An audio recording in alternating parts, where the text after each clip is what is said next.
Greetings, lovely people. Today we're going to talk about Saturn in psychological astrology. There's many planets and transits we study that have the most significant influences as we go through life.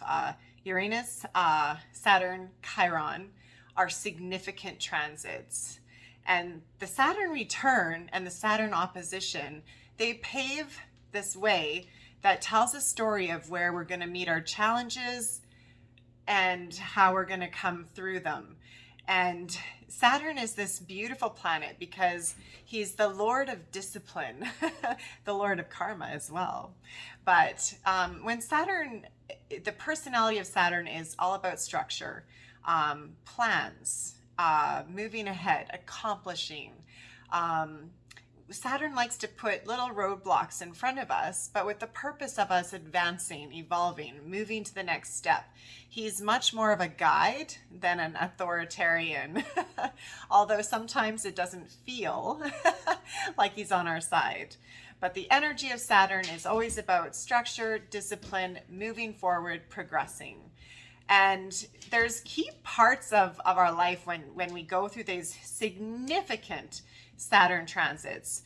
The Saturn return happens from the ages 27 to 31, somewhere in there. It's different for everybody, lasts anywhere from 4 months to a year and 4 months. And this is where we actually propel into adulthood, actual adulthood, because we all know adulthood does not start when we're 18 or 21, depending where you are when you're listening to this. We have this period of identifying, ourselves, but then responsibility hits us at the age, 27 to 31, wherever our transit hits us, and we have to face facts, move forward, figure out, what do I want to do? But more significant than this even is our Saturn opposition that happens prior to that.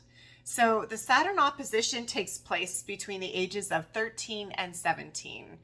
And, this is a hormonal gaining independence, teenage time for us. However, the opposition is when Saturn is opposite the part where it was when we were born in our natal chart. So this shows significant disturbances within how we structure things in our lives. So for example, if you had your Saturn opposition in your ninth house, it could be the belief systems that you were raised with, or, in the school, the country you're in, could be many different things, but somehow your belief systems can stand in the way of you progressing. So when you hit your Saturn return, this is where the house of where it comes is where it's going to give you the tools for you to advance. And it's always opposite of the opposition. There's polarities in astrology. So for example, if you had your Saturn opposition in the ninth house, then it's going to be your third house, completely opposite, that your opportunities come. So when Saturn cuddles up cozy in conjunction to where it was when you were born, this gives you the ability to progress, even though it can be hard realities. And if you did have Saturn opposition in the ninth house, then the third house, when you start reaching adulthood, is going to be all about learning, communication, how you express yourself to the world. And this is directly influenced by the belief systems that you've had to work with as Saturn's gone through all of the other houses before it reaches its return. So, are you with me? So next, after we hit this glorious adulthood, we end up reaching our second Saturn opposition.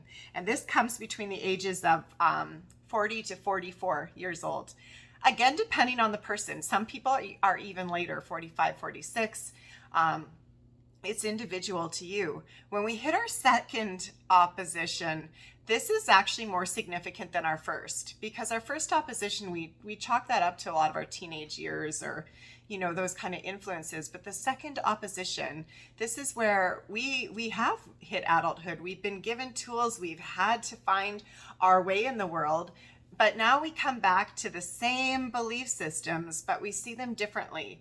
And they're put right in our face. So again, for example, if you had Saturn opposition in the ninth house, Saturn comes right back to the same opposite part somewhere between 40 and 44 years of age. And now you have to really determine your belief systems. In ninth house, it's belief, it's cultural, it's philosophy, it's your perspective on reality. The pleasures of owning dogs is they're barking at everything. So I'm back. So when you hit that opposition, if it's in the ninth house, now you have to face how these beliefs may have taken away that ability to move forward. But you have this reflection ability now. You've accomplished so much that you can look at these with new views. So you redevelop your own belief system. You redevelop your own perspective of the world, or any of the other ninth house energies. I'm just giving some examples here. And then we move to the delicious second Saturn return.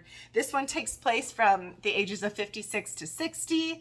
It's not as hard as our first shot into adulthood. However, it is complete. Now, not everyone gets here. Sometimes addiction, trauma, situations in life can actually stunt our Saturn returns, so we don't do the development needed. Everybody's different. But if we do the work, if we get to recognize the psychological yin and yang polarity of Saturn oppositions and Saturn returns in our life, we can start to see the influence of how we need to grow. We need to recognize the places that are holding us back, and then we need to recognize when we come back to that return, the lessons that can bring us forward. In between each Saturn opposition and each Saturn return is a waning square and a waxing square of Saturn. And these are also significant trigger points that get brought forward in astrology. So I hope you enjoyed this this little video. These are my musings on Saturn and how it influences us in psychological astrology. So enjoy. Take care. Talk to you soon. Bye.